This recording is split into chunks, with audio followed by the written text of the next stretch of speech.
Malam itu hujan deras mengguyur Jakarta, dan Aisyah berdiri di depan pintu apartemen Nadia, basah kuyup dan gemetar. Tangan Nadia menariknya masuk, dan dalam kegelapan ruangan, bibir mereka bertemu dalam ciuman yang penuh hasrat tapi juga rasa bersalah yang mendalam. Tapi saat itu juga, pintu terbuka lebar, dan kakak Aisyah, yang kebetulan datang untuk memeriksa adiknya, melihat segalanya, mata melebar karena syok, dan kata-kata pertama yang keluar dari mulutnya adalah tuduhan yang menusuk seperti pisau. Aisyah mundur selangkah, hatinya berdegup kencang seperti drum perang. Nadia memegang tangannya erat, tapi Aisyah merasa dunia runtuh di sekitarnya. Kakaknya, Budi, berdiri di ambang pintu dengan wajah merah padam, hujan menetes dari jas hujannya ke lantai. "Apa yang kau lakukan, Aisyah? Ini tidak benar," suaranya bergema di ruangan kecil itu, membuat Aisyah merasa seperti terperangkap dalam mimpi buruk yang tak bisa dia bangun darinya. Dia ingat bagaimana semuanya dimulai. 6 bulan lalu, di sebuah kai kecil di Tamrin, saat Aisyah sedang menunggu teman kerjanya. Nadia duduk di meja sebelah, dengan laptop terbuka dan senyum yang hangat saat dia memesan kopi susu. Mereka mulai berbicara tentang seni. Nadia adalah seorang pelukis relance, sementara Aisyah mengajar seni di sekolah menengah. Percakapan itu mengalir begitu alami, seperti sungai yang menemukan jalan barunya. Tapi Aisyah tak pernah menduga bahwa pertemuan itu akan membawa dia ke sini, ke momen yang menghancurkan ini. Budi menutup pintu dengan keras, langkahnya mendekat. "Kau tahu betapa ayah dan ibu akan hancur jika tahu ini. Kita keluarga muslim yang taat, Aisyah.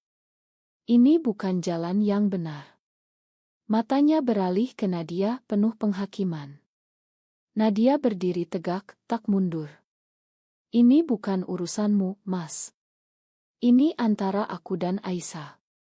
Tapi Aisyah merasa kata-kata itu seperti angin lalu, karena di dalam hatinya, dia tahu Budi benar, keluarganya tak akan pernah menerima ini. Malam itu berlalu dalam pertengkaran yang panjang. Budi memaksa Aisyah pulang bersamanya, meninggalkan Nadia sendirian di apartemen. Di mobil, hujan masih deras, dan Aisyah menangis diam-diam. "Kenapa kau tak bilang padaku?" tanya Budi dengan suara yang lebih lembut sekarang, tapi masih tegas. Aisyah tak bisa menjawab. Bagaimana dia menjelaskan perasaan yang tumbuh diam-diam ini? Perasaan yang membuatnya merasa hidup, tapi juga seperti pengkhianat terhadap nilai-nilai yang diajarkan keluarganya sejak kecil. Keesokan harinya, di rumah keluarga di pinggiran Jakarta, suasana tegang seperti sebelum badai. Ayah Aisyah, seorang pegawai negeri yang taat, duduk di ruang tamu dengan Al-Quran di tangan. Ibu berdiri di dapur, tapi matanya merah karena menangis semalaman. Budi telah menceritakan semuanya, dan sekarang Aisyah harus menghadapi badai itu. "Benarkah apa yang Budi katakan?" tanya ayah dengan suara berat. Aisyah mengangguk pelan, air mata mengalir. Aku mencintainya, ayah." Kata-kata itu seperti bom yang meledak. Ayah bangkit berdiri, wajahnya pucat. "Ini dosa besar, Aisyah. Kau tahu apa yang dikatakan agama kita tentang ini. Kau harus berhenti sekarang juga." Ibu mendekat, memeluk Aisyah, tapi pelukannya terasa dingin. "Kita bisa mencari bantuan, Nak. Mungkin konseling, atau kawin dengan pria baik." Aisyah merasa seperti ditusuk dari segala arah. Dia mencintai keluarganya, tapi dia juga mencintai Nadia. Pilihan mana yang harus dia ambil? Sore itu, Aisyah bertemu Nadia di taman kecil dekat rumah. Nadia terlihat lelah, mata bengkak. "Apa yang terjadi setelah aku pergi?" tanyanya. Aisyah menceritakan semuanya, dan Nadia memegang tangannya. "Kita bisa melawannya bersama, Aisyah. Aku tak mau kehilanganmu." Tapi di dalam hati Aisyah, keraguan tumbuh. Apakah cinta ini layak untuk menghancurkan keluarganya? Apakah dia siap menghadapi pandangan sinis dari masyarakat Indonesia yang masih penuh prasangka? Malam itu, Aisyah tak bisa tidur. Dia memikirkan masa kecilnya saat ayah mengajarinya sholat dan nilai-nilai keluarga. Tapi juga, dia ingat saat pertama kali merasakan getaran aneh saat melihat Nadia tersenyum. Itu seperti api yang menyala di dada, tapi api itu bisa membakar segalanya. Besok, dia harus memutuskan, tetap dengan Nadia, atau kembali ke jalan yang benar menurut keluarga. Pagi datang dengan cepat. Aisyah bangun dengan hati yang berat. Telepon berdering dari Nadia. "Aku perlu bicara denganmu sekarang," katanya dengan suara gemetar. Aisyah setuju bertemu di kai yang sama tempat mereka pertama kali bertemu. Saat tiba, Nadia sudah duduk di sana dengan ekspresi serius. "Aisyah, aku tak bisa terus seperti ini. Keluargamu akan menghancurkan kita." Kata-kata itu seperti pukulan. Apakah Nadia akan meninggalkannya? Tapi Nadia melanjutkan, "Bukan itu. Aku ingin kita lari bersama. Tinggalkan Jakarta, mulai baru di Bali atau di mana saja." Aisyah terkejut. Lari. Itu berarti meninggalkan segalanya, keluarga, pekerjaan, kehidupan yang dia kenal. Tapi di mata Nadia, ada harapan yang membuat hati Aisyah meleleh. "Aku tak tahu, Nadia. Ini terlalu besar." Mereka berdebat pelan, suara mereka tertutup oleh hiruk-pikuk kai. Saat itu, teman sekolah Aisyah, Rina, kebetulan lewat dan melihat mereka. Rina mendekat, senyumnya hilang saat melihat tangan mereka saling genggam. "Aisyah, apa ini?" tanyanya dengan nada curiga. Aisyah cepat melepaskan tangan Nadia, tapi terlambat. Rina adalah orang yang suka bergosip, dan Aisyah tahu berita ini akan menyebar seperti api di sekolahnya. "Ini bukan apa-apa," bohong Aisyah, tapi Rina sudah pergi dengan wajah penuh pertanyaan. Kembali ke rumah, Aisyah merasa semakin terpojok. Ayah memanggilnya ke ruang tamu lagi. "Aku sudah bicara dengan Ustadz di masjid. Besok kau ikut konseling." Aisyah protes, "Ayah, ini bukan penyakit." Tapi ayah tak mendengar. "Ini ujian dari Allah, dan kau harus lulus." Malam itu, Aisyah menangis di kamarnya, memeluk Oto keluarga. Apakah dia harus mengorbankan cintanya demi kedamaian keluarga? Pagi berikutnya, Aisyah pergi ke masjid dengan hati yang berat, diantar oleh ayahnya. Ustadz Ahmad, seorang pria paruh baya dengan jenggot rapi, menyambut mereka dengan senyum hangat tapi tegas. "Assalamualaikum, Nak. Mari kita bicara."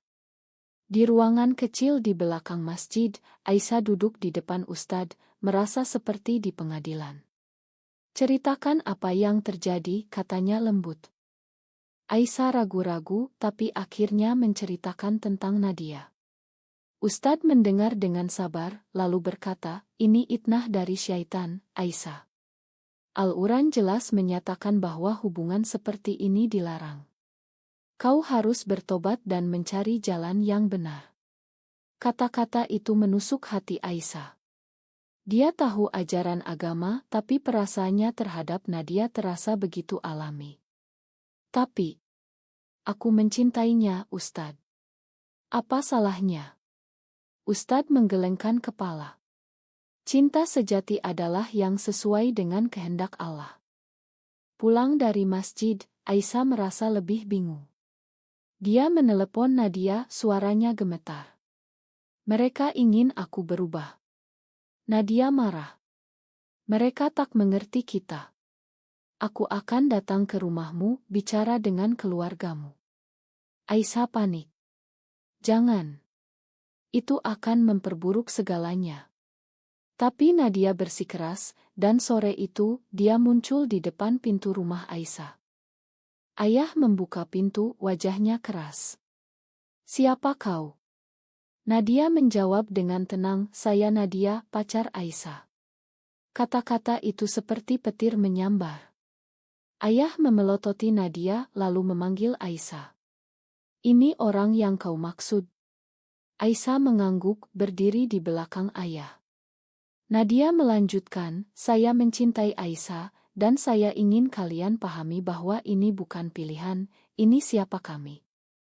Pertengkaran meledak. Ayah berteriak, "Keluar dari rumahku. Jangan pernah dekati anakku lagi." Ibu menangis di sudut ruangan. Budi mencoba menenangkan ayah. Nadia tak mundur. "Ini Indonesia modern, Pak. Banyak orang seperti kami." Tapi ayah tak mendengar. "Di rumah ini kami taat agama. Aisyah, pilih sekarang, dia atau keluarga." Aisyah terdiam, air mata mengalir. Nadia memandangnya dengan harapan, tapi Aisyah tak bisa bicara. Akhirnya, Nadia pergi dengan hati hancur. Malam itu, Aisyah duduk di kamar, memikirkan pilihan itu. Keluarga adalah segalanya baginya, tapi tanpa Nadia, hidup terasa kosong.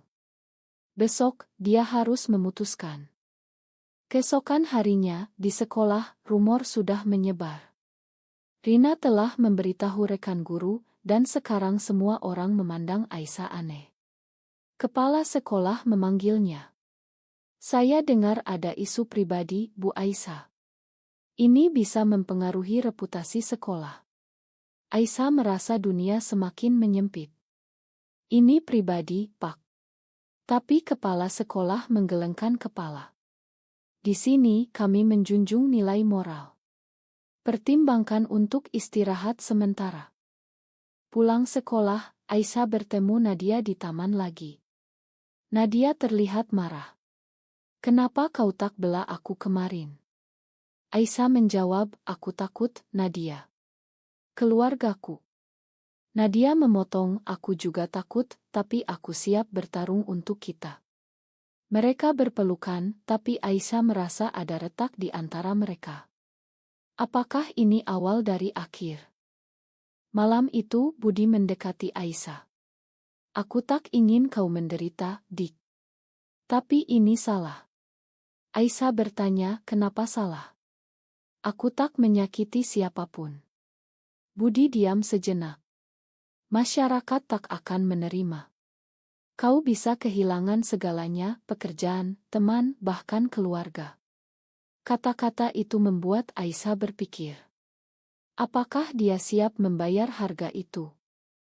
Beberapa hari kemudian, Nadia mengajak Aisyah ke acara komunitas LUG di Jakarta Pusat, secara rahasia. Di sana, Aisyah bertemu orang-orang seperti mereka, cerita tentang perjuangan, penerimaan, dan harapan. Seorang wanita tua bercerita bagaimana dia kehilangan keluarga tapi menemukan keluarga baru. Aisyah merasa terinspirasi, tapi juga takut. "Aku ingin seperti mereka," katanya pada Nadia. Tapi di dalam, keraguan masih ada. Pulang dari acara, Aisyah mendapat telepon dari ibu. "Ayah sakit, Nak. Datanglah pulang." Aisyah panik, bergegas pulang. Ayah terbaring di tempat tidur, wajah pucat. "Ini karena kau," kata ibu pelan. "Stres karena masalahmu." Aisyah merasa bersalah. Apakah cintanya menyebabkan ini? Dia duduk di samping ayah, memegang tangannya. "Makan aku, Ayah." Ayah membuka mata. "Aku tak ingin kehilanganmu, Aisyah. Tolong kembali ke jalan yang benar." Air mata Aisyah jatuh. Saat itu, dia memutuskan, mungkin dia harus mengakhiri hubungan dengan Nadia demi keluarga. Tapi hati kecilnya berteriak tidak. Pagi berikutnya, Aisyah menelepon Nadia. "Kita perlu bicara." Mereka bertemu di KAI. Nadia merasakan ada yang salah. "Apa ini?" Aisyah menarik napas dalam. Aku tak bisa lanjutkan ini. Keluargaku butuh aku." Nadia terkejut, mata berkaca-kaca. "Jadi kau pilih mereka?" Setelah semua yang kita lalui. Aisyah mengangguk, hati hancur. Nadia bangkit dan pergi, meninggalkan Aisyah sendirian dengan penyesalan. Hari-hari berikutnya terasa seperti neraka bagi Aisyah. Tanpa Nadia, hidupnya kosong. Di sekolah, rumor semakin parah, siswa-siswa bisik-bisik, guru menghindarinya. Kepala sekolah memanggil lagi. Saya terpaksa meminta Anda mengundurkan diri, Bu. Ini demi kebaikan sekolah. Aisyah terkejut. Hanya karena rumor. Kepala sekolah menggelengkan kepala. Ini tentang nilai-nilai kami. Aisyah pulang dengan hati hancur, pekerjaan hilang karena prasangka masyarakat. Di rumah, ayah sudah lebih baik, tapi suasana masih tegang. Ibu mencoba mendekat. Kau sudah memilih benar, Nak. Tapi Aisyah merasa seperti boneka yang dikendalikan. Malam itu, dia mimpi tentang Nadia, senyumnya, pelukannya. Bangun dengan air mata, Aisyah menyadari kesalahannya. Apakah dia telah mengkhianati dirinya sendiri? Beberapa minggu kemudian, Aisyah mendengar kabar tentang Nadia dari teman bersama. Nadia pindah ke Bandung, mencoba mulai baru.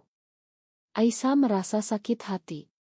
Dia ingin menelepon, tapi tak berani. Alih-alih, dia pergi ke masjid lagi, mencari jawaban. Ustadz Ahmad menyambutnya. Kau terlihat menderita, Nak. Aisyah menceritakan semuanya. Ustadz berkata, Allah Maha Pengampun, tapi kau harus kuat melawan godaan. Tapi kata-kata itu tak membantu.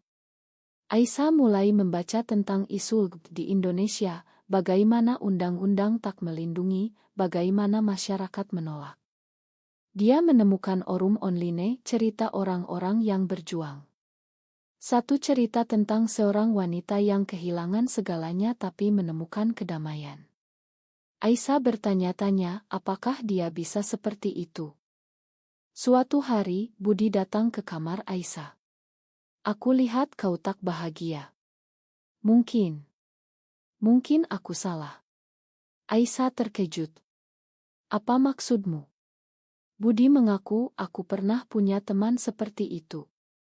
Dia bahagia sekarang, meski sulit. Itu seperti cahaya di kegelapan. Mungkin keluarganya bisa berubah. Tapi ayah masih keras. Saat makan malam, ayah berkata, aku sudah cari jodoh untukmu, seorang pemuda baik dari masjid. Aisyah marah. Aku tak mau, ayah. Pertengkaran meledak lagi.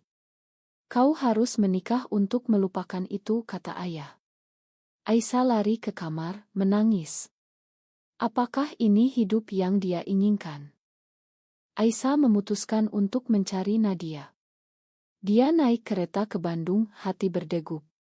Sampai di sana, dia menemukan alamat Nadia dari teman. Nadia membuka pintu, terkejut. Aisyah, apa kau lakukan di sini? Aisyah menjawab, aku salah. Aku ingin kembali. Nadia ragu. Kau sudah menyakitiku. Bagaimana aku percaya lagi? Mereka bicara panjang lebar. Nadia menceritakan penderitanya, kesepian, keraguan. Aku hampir menyerah. Aisyah memeluknya. Maafkan aku. Aku siap bertarung sekarang. Tapi Nadia mendorongnya pelan. Keluargamu. Masyarakat. Aisyah menjawab, aku akan hadapi mereka. Malam itu mereka menghabiskan waktu bersama, tapi tanpa janji pasti. Kembali ke Jakarta, Aisyah menghadapi keluarga. Aku akan kembali ke Nadia, katanya tegas. Ayah marah besar. Kalau begitu, keluar dari rumah ini. Ibu menangis, Budi mencoba menenangkan. Aisyah mengemasi barangnya, hati sakit tapi tegas. Ini pilihan dia, cinta atau konformitas. Di luar rumah, hujan deras lagi. Aisyah berdiri di jalan, basah kuyup, tapi merasa bebas. Dia menelepon Nadia. Aku bebas sekarang. Aku datang ke sana. Nadia senang. Aku tunggu. Tapi di dalam, Aisyah tahu perjuangan baru dimulai, mencari pekerjaan, menghadapi masyarakat. Di Bandung, Nadia menyambut Aisyah dengan pelukan hangat. Mereka mulai hidup bersama, tapi tantangan datang. Tetangga mulai bergosip, pandangan sinis di pasar. Nadia kehilangan klien seni karena rumor. Ini harga yang harus kita bayar, kata Nadia. Aisyah mengangguk, tapi hati berat. Suatu hari, Budi menelepon. Ayah menyesal. Dia ingin bicara. Aisyah ragu, tapi setuju bertemu. Di Kai di Jakarta, ayah datang dengan wajah lelah. Aku tak setuju, tapi aku tak ingin kehilangan anakku. Itu langkah kecil, tapi berarti. Aisyah menangis. Terima kasih, ayah. Tapi perjalanan masih panjang. Aisyah dan Nadia bergabung dengan komunitas, berjuang untuk hak mereka. Mereka menghadapi demonstrasi anti-LGBT, ancaman online. Tapi cinta mereka semakin kuat. Tahun berlalu, tapi tantangan tak pernah berhenti. Aisyah dan Nadia pindah ke Bali, mencari kedamaian. Di sana, masyarakat lebih terbuka, tapi keluarga Aisyah masih jauh. Ibu kadang menelepon, tapi ayah masih dingin. Aisyah bekerja sebagai guru priat, Nadia menjual lukisan online. Hidup sederhana, tapi penuh cinta. Suatu hari, berita buruk datang. Seorang teman dari komunitas ditangkap karena tuduhan penodaan agama. Aisyah dan Nadia takut. Apa kita selanjutnya? Tanya Aisyah. Nadia memeluknya. Kita harus kuat. Mereka ikut kampanye berbicara di forum rahasia. Itu berisiko, tapi perlu. Kembali ke Jakarta untuk ulang tahun ibu, Aisyah bertemu keluarga. Ayah masih tegang, tapi bicara. Aku baca tentang ini. Mungkin aku salah paham. Itu kemajuan. Budi mendukung. Aku bangga padamu, Dik. Aisyah merasa harapan tumbuh. Tapi Nadia merasa cemburu. Kau lebih sering bicara tentang keluarga daripada kita. Pertengkaran kecil meledak. Aku mencoba memperbaiki, Nadia. Nadia menjawab, tapi aku yang selalu ada untukmu. Mereka berdamai, tapi retak mulai terlihat. Suatu malam, Nadia mendapat tawaran kerja di luar negeri, Singapura. Ini kesempatan besar, katanya. Aisyah panik. Kau akan pergi. Nadia ragu. Kita bisa LDR. Tapi Aisyah tahu itu sulit. Ini ujian lagi. Mereka berdebat, Nadia memutuskan pergi. Aku butuh ini untuk karirku. Aisyah sendirian di Bali, merasa ditinggalkan. Dia menelepon ibu. Aku kesepian, Bu. Ibu menjawab, kembali saja ke sini. Godaan besar. Apakah dia harus kembali ke kehidupan lama? Di Singapura, Nadia merasa bersalah. Dia menelepon setiap hari, tapi jarak membuat hubungan renggang. Suatu hari, Nadia bertemu wanita lain di sana, teman kerja. Hanya teman, katanya pada Aisyah. Tapi Aisyah curiga. Kembali ke Indonesia, Aisyah ikut acara komunitas. Di sana, dia bertemu Lila, seorang aktivis. Lila mendekati Aisyah. Kau terlihat sedih. Mereka bicara, dan Aisyah merasa nyaman. Apakah ini pengkhianatan? Nadia pulang kunjungan, dan melihat Aisyah dekat dengan Lila. Siapa dia? Tanya Nadia marah. Aisyah menjelaskan, tapi Nadia tak percaya. Kau selingkuh. Pertengkaran besar meledak. Kau yang pergi, kata Aisyah. Nadia pergi lagi, hati hancur. Aisyah menyesal. Dia menelepon Nadia. Maafkan aku. Nadia menjawab, aku juga salah. Ayo mulai lagi. Mereka berdamai, Nadia kembali ke Bali. Tapi masyarakat semakin keras. Undang-undang baru mengancam komunitas LGBT. Aisyah dan Nadia ikut protes, berisiko ditangkap. Ini untuk masa depan kita, kata Nadia. Di puncak protes, polisi datang. Aisyah terpisah dari Nadia, panik. Saat bertemu lagi, Nadia terluka, dipukul. Di rumah sakit, Aisyah menangis. Ini terlalu berbahaya. Nadia tersenyum lemah. Tapi layak. Ayah menelepon. Aku dengar berita. Hati-hati, nak. Itu dukungan tak terduga. Keluarga mulai menerima. Waktu berlalu, Aisyah dan Nadia semakin kuat. Mereka menikah secara simbolis di komunitas, meski tak diakui negara. Keluarga Aisyah hadir, ayah, ibu, Budi. Ayah memeluk Aisyah. Aku bangga padamu. Itu momen emosional. Tapi tantangan baru muncul. Nadia hamil melalui donor, mereka ingin keluarga. Masyarakat mempertanyakan. Bagaimana anak itu akan tumbuh? Aisyah khawatir tentang masa depan anak mereka. Anak lahir, seorang gadis bernama Sinta. Aisyah dan Nadia bahagia, tapi tekanan dari luar.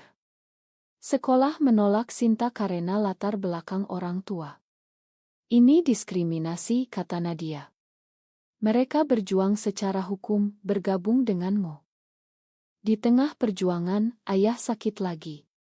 Aisyah pulang ke Jakarta. Ayah diranjang kematian berkata, makan aku karena dulu. Kau bahagia, itu yang penting. Aisyah menangis. Terima kasih, ayah. Kembali ke Bali, hidup berlanjut. Sinta tumbuh, pintar dan kuat. Aisyah mengajarnya tentang cinta dan penerimaan. Tapi masyarakat masih penuh prasangka. Suatu hari, Sinta pulang menangis. Teman bilang keluargaku aneh. Aisyah memeluknya. Kita spesial, nak. Nadia dan Aisyah memutuskan untuk pindah ke negara lebih ramah, Australia. Ini untuk Sinta, kata mereka. Keluarga Aisyah sedih, tapi mendukung. Kunjungi kami sering, kata ibu. Di Australia, hidup baru dimulai. Mereka bebas, tapi merindukan Indonesia. Aisyah menulis buku tentang perjuangan mereka, menjadi inspirasi. Nadia melukis tentang cinta terlarang. Tahun-tahun kemudian kembali ke Indonesia untuk kunjungan. Masyarakat berubah pelan, lebih banyak dukungan untuk LGBT. Aisyah dan Nadia ikut parade, Sinta di samping mereka. Cerita ini berakhir dengan mereka berdiri di pantai Bali, matahari terbenam. Aisyah memegang tangan Nadia. Semua pengorbanan layak. Nadia tersenyum. Ya, cinta kita menang. Apakah mencintai seseorang dari jenis kelamin yang sama benar-benar salah, atau hanya karena masyarakat yang belum siap menerima?